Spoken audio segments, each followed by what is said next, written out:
Hello, it's so exciting to continue this part 4 of our Bible study on Elijah and the widow at Zarephath in 1 Kings 17. This is the very fourth part. So we've done one, two, three, and this is the fourth.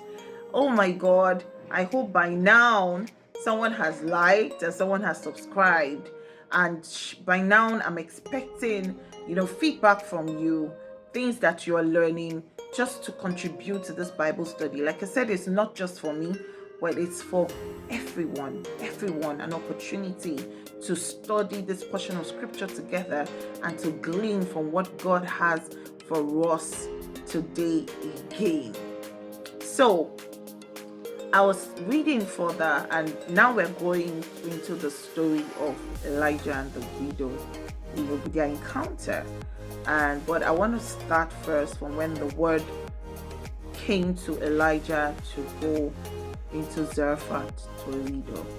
And all of a sudden, it occurred to me that Elijah probably knew that he was going to experience resistance by that widow, and I'll explain why I perceive that.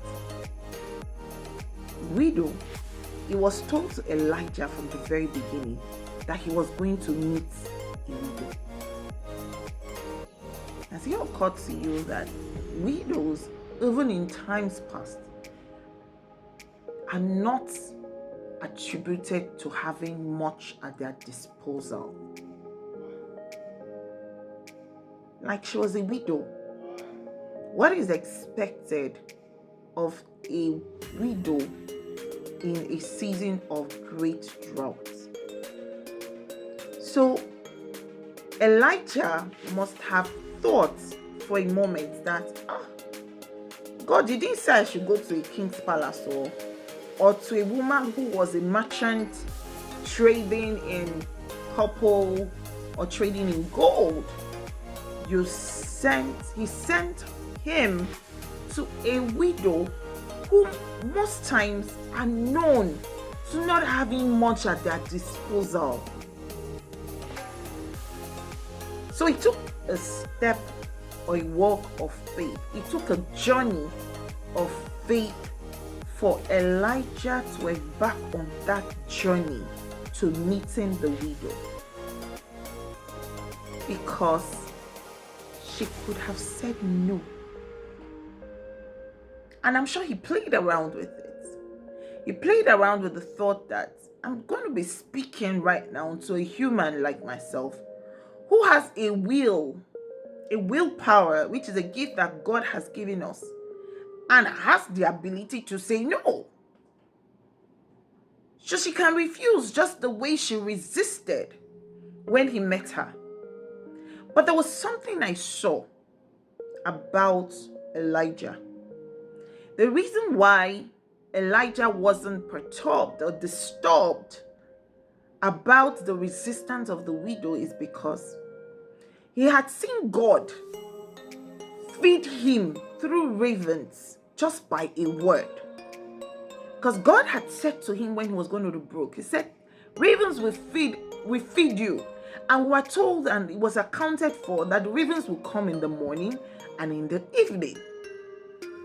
So that was not a higher or a lesser word to the word of him going to Zarephath to meet a widow.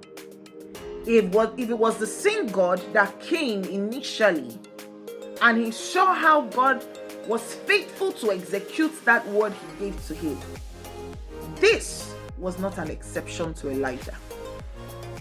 He knew that God was still going to perform his word.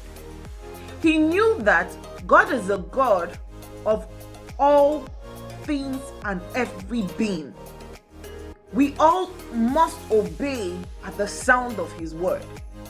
So he wasn't going to draw back when the widow resisted, because God made this woman, and if he made her, she must respond to the sound of his voice.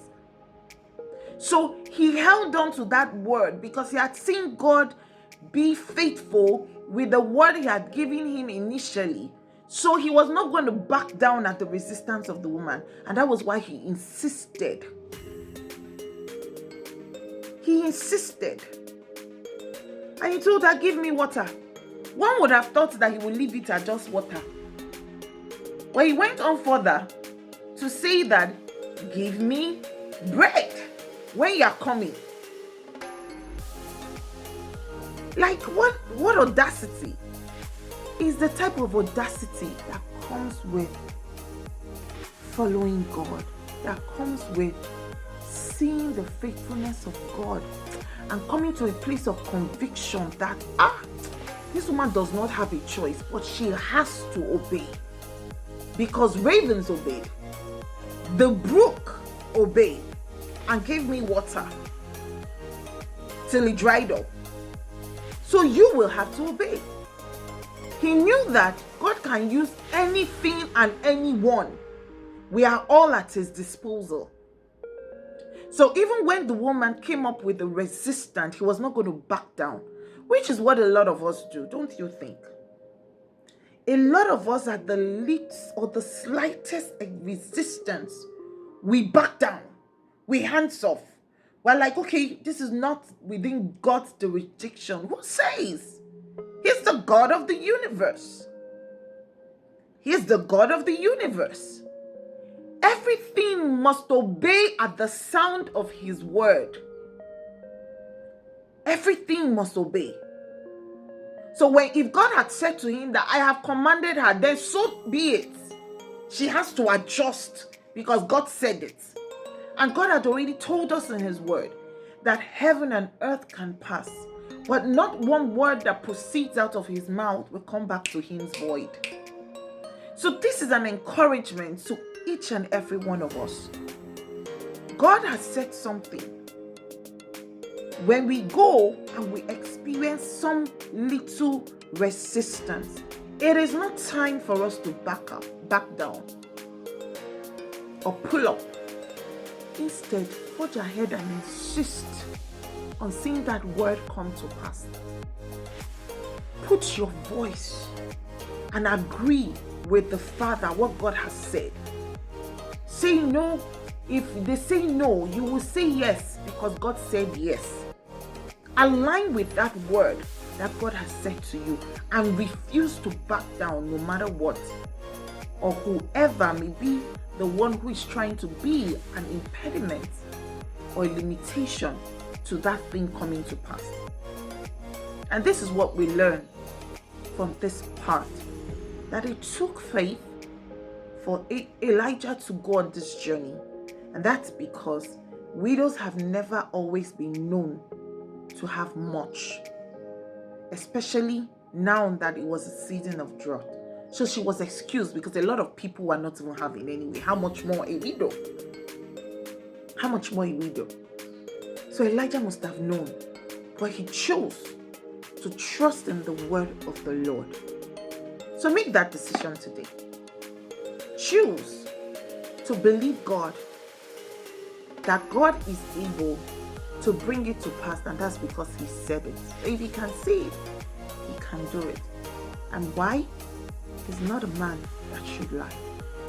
And every word he says will come to pass because he cannot return back to his void. So thank you again for joining.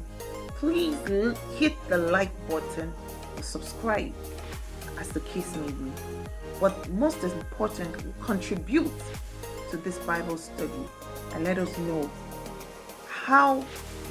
what you're gleaning or what you're receiving from this entire Bible study from the first part up until now. So thank you and God bless you.